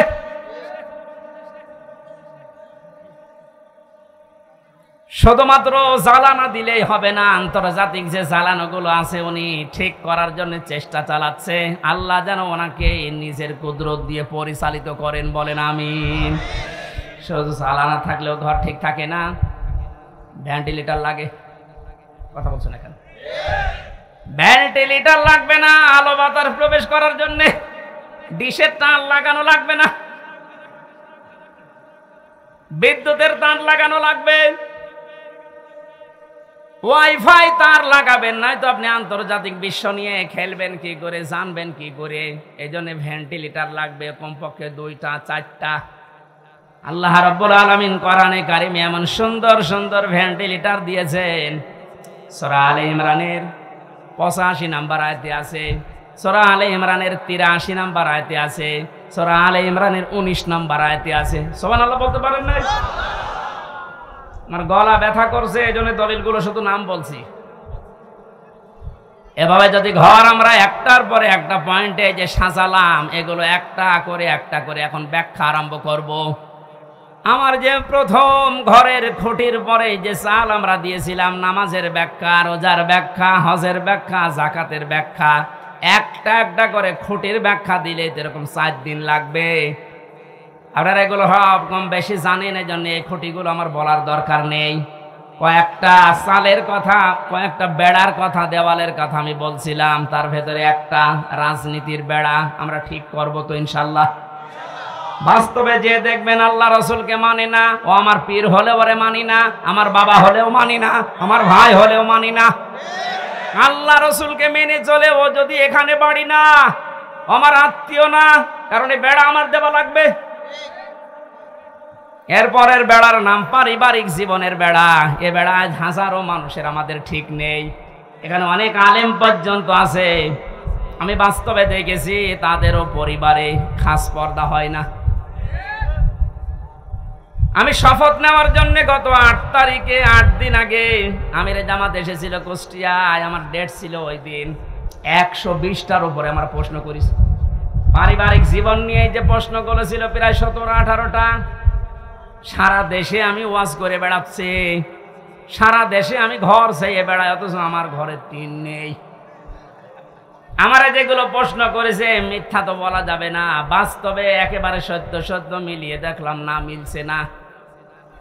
রকম মানে যে খুঁটি নির্ভর করা যায় এমন জিনিস, সেটা আসলেই আমারে হয়নি। পারিবারিক জীবনের যে আসল খাস পর্দা, ওটা 100 ভাগ এখনো আমার আসেনি। আমারে বলছে হবে না, দিন পাল্টিয়ে দিলাম, আবার 9 দিন পেছিয়ে দিয়েছে। আমার মতো একটা নাম করা হুজুরের যদি এই অবস্থা, বাকিগুলো আল্লাহ জানে। আমাদের পারিবারিক জীবনের যে পর্দাটা, এটা অনেকে নফল মনে করে, অনেকে গুরুত্বই দিতে চায় না। আজকে আমি এখানে আসার পরে যে বাড়িতে বসেছিলাম, বাড়িওয়ালা তার বউ, মেয়ে, বেটার বউ সব নিয়ে আসতেছে, হুজুর দেখবে। এইটা তো হালকা জায়েজ আছে, হ্যাঁ? মেয়েদের পর্দা পারিবারিক জীবনে যে ফরজ, এটা অনেকে জানেই না। এদের একামতে দিনের খুঁটি হওয়ার জন্যে, আমি আরবিটা বললাম না, এই খুঁটি হওয়ার জন্যে অনেক কাঠ খড়ি পোড়ানো লাগে। সত্যি যদি কোনো মানুষ একনিষ্ঠভাবে ইখলাসের সাথে খুঁটি হিসাবে কাজ করতে চায়, আমার যতটুকু বাস্তবতা দেখলাম, 120টা প্রশ্নের ভেতরে আল্লাহ তাকে জান্নাত দিয়ে দেবেন। আমাদের পারিবারিক জীবনে স্বামী স্ত্রীর যে সম্পর্কটা হওয়ার কথা ছিল, এখন আস্তে আস্তে ভারতের এই চ্যানেলগুলো থেকে, আশপাশের মানুষের ব্যবহার থেকে আমরা সব নষ্ট করে ফেলেছি। অধিকাংশ স্ত্রীর স্বামীর ওপরে শ্রদ্ধা নেই, ভক্তি নেই, খালি ভুল ধরার চেষ্টায় থাকে। এরকম বউ নেই? আরো আসতে বলেন। এ পৃথিবীতে যত খারাপ স্বামী হোক, ফেরাউনের মতো এত খারাপ স্বামী কারো কপালে জুটেছে? নিজের স্ত্রীর হাতে ব্রেক লাগিয়েছে, পায়ের ভেতরে ব্রেক লাগিয়েছে, কপালের ভেতরে শলাকা দিয়েছে, মাথার উপরে গরম তেল ঢেলে দিচ্ছে। হযরতে জিবরাইলকে আল্লাহ বললেন, জান্নাতটা নিয়ে ধরো আমার এই বান্দির সামনে। হযরতে আসিয়া জান্নাত দেখার পরে বলতে পারতেন, আল্লাহ তুমি আমার মরণ দিয়ে জান্নাতে প্রবেশ করাও। তিনি বলেননি। তিনি বলেছিলেন, মাবুদ তুমি জান্নাত আমার সামনে পাঠিয়ে দিয়েছো, আমি এইটা চাই না, আমি চাই তুমি যেখানে আসো ওই জায়গায় একটা ঘর আমার জন্য আলাদা বানাও, যেন ওখানে বসে বসে সব সময় তোমাকে দেখা যায়। আমার উপরে অত্যাচার চলছে, জুলুম চলছে, তোমার আবার যেন রাগ হয়ে না যায়। অনাজ্জিনি মিন ফিরআউনা ওয়া আমালিহি ওয়ানাজ্জিনি মিনাল কওমিজ যালিমিন। আরবি গ্রামার যারা বসে জিজ্ঞাসা করেন, এক আলিফ করে আল্লাহ টান দিয়েছেন, অনাজ্জিনি, আমাকে তুমি বাঁচাও। এই যে অত্যাচার করে আমার স্বামী নিজে আর লোক দিয়ে করায়, এই জালেমদের হাত থেকে তুমি আমাকে বাঁচাও। কিন্তু আল্লাহ তুমি রাগ করে আমার স্বামীর উপরে গজব দিও না। এত বড় কঠিন বিপদের ভেতরেও স্বামীর জন্য বরদোয়া দেয়নি। আর আমার আপনার বউ, সারা জীবন আপনি মাটি করে দেবেন খাটতে খাটতে, মাথার ঘাম পায়ে ফেলে চুল উঠে যাচ্ছে আপনার। একদিন যদি একটা সাবান কম হয়, ফোঁটা দিয়ে ফোঁটা বের করে ফেলবে। বরদোয়া তো আছে বাংলা আরবি মিলে। না, আমরা এরকম পারিবারিক জীবন চাই না। বিশ্ব নবী মুহাম্মদুর রাসূলুল্লাহর স্ত্রীর দিকে তাকান, তার পারিবারিক জীবন কেমন ছিল। হযরতে আয়েশা বলেন, মুহাম্মদুর রাসূলুল্লাহ আমার স্বামী, তাকে আমি গোসল করাতেছিলাম, হঠাৎ রক্ত আর পানি প্রবাহিত হয়ে যাচ্ছিল। নবীজি বললেন, আয়েশা, পানির ভেতরে রক্তের মতো লাল কি দেখা যায়? হযরতে আয়েশা বলেন, হে রাসূল, আপনি যখন গোসল করার জন্য টুলের উপরে বসেছিলেন, ওর একটা পায়া আমার পায়ের উপরে পড়েছিল, আঙ্গুল ফেটে রক্ত বের হচ্ছে। বললেন, একটু বলতে পারলেন না আমাকে? আমি আগেই উঠে পড়তাম। হযরতে আয়েশা বলেন, হে রাসূল, এটা তো আমার পায়ের আঙ্গুল ফাটা, রক্ত বের হয়েছে। যদি কলিজা ফেটে রক্ত বের হতো, আমার স্বামীকে আমি উঠতে বলতে পারতাম না। এরকম ভক্তি শ্রদ্ধা করা বউ তো ঘরে ঘরে। কার বউ এরকম? একটু হাত তোলেন তো। এই মহিলারা আছে কনে গো? এই একটা মানুষ হাত তোলে। কিসের ওয়াজ করবে? আমাদের এই যে বেড়া আছে দেওয়াল, এ দেওয়াল নড়বড়ে জানা যাচ্ছে। কিসের শোক পাবেন এই দেওয়ালের ভেতরে? কি আশ্চর্য! যশোরের মা বোনেরা একটা স্বামীও হাত তোলে নাই। আলহামদুলিল্লাহ বলবো না নাউজুবিল্লাহ বলবো? আমি জেলখানায় দেখেছিলাম 100 জনের প্রায় 70 জন জেল খাটতেছে এই পারিবারিক জীবনের কারণে। বই মেরে ফেলেছে, না আদা মারা করেছে, যাই যৌতুকের কারণে। এই সমস্ত বিষয় নিয়ে ওখানে বসে বসে আমি একটা বই লিখেছি, দাম্পত্য জীবনে কলহ এবং সমাধান কি। মেয়েদের জন্য বিশেষ করে, গাড়িতে আছে কিনা জানি না, আছে, ওটা নিয়ে যাবেন বর জন্যে। ওরা বলবেন এটা শেষ করো। মেয়েকে বিয়ে দেওয়ার আগে ওটা পড়াবেন। 120 পৃষ্ঠা লেখা আছে। যাওয়ার সময় গাড়ি থেকে নিয়ে ওদের পড়ান। পারিবারিক জীবনের এই যে দেওয়ালটা, বেড়াটা, এটা আমাদের ঠিক করা দরকার। নয়তো আপনারও জীবনে এই জল্লাদ শাহজাহান এবং এখন যে জল্লাদ আছে কেন্দ্রীয় কারাগারে, এর নাম ইলিয়াস, এই বউ মারার কেসে জেল খাটতেছে। আমাদের কপালে ওরকম আবার এসে যাবে কিনা আল্লাহ জানে। এই জন্য ওইটা নিয়ে পড়ান, পারিবারিক জীবনের এই দেওয়ালটা, বেড়াটা ঠিক করেন।